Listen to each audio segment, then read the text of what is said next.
Hello guys, नमस्कार। निशाद अपने YouTube channel पर आपका स्वागत करती हूँ और सुनने जा रहे हैं नाच गीत। आप लोग कैसा लगा कमेंट में जरूर बताइएगा। अरे कमावा करते दुबराई गईनी, अरे कमावा करते दुबराई गईनी, चाची हम का ससुइया लगाई दिहनी, चाची हम का ससुइया लगाई दिहनी।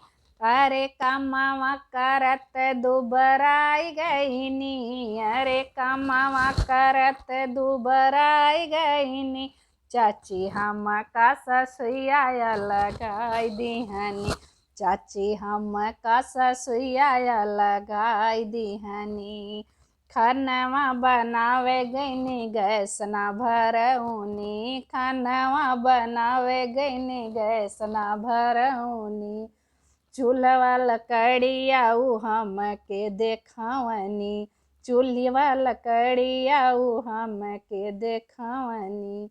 अब त नौकरानी बनाई दिहनी, अरे अब त नौकरानी बनाई दिहनी, चाची हम का ससुइया लगाई दिहनी, चाची हम का ससुइया लगाई दिहनी।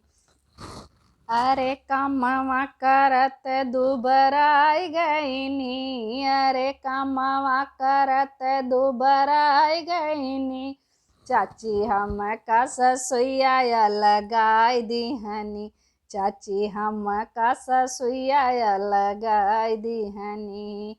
से जिया सोवन गई बिस्तर नाही दिहनी, से जिया सोवन गई बिस्तर नाही दिहनी, पियवा के सऊदी पठाई दिहनी, अरे पियवा के सऊदी पठाई दिहनी, चाची हम का ससुइया लगाई दिहनी, चाची हम का ससुइया लगाई दिहनी।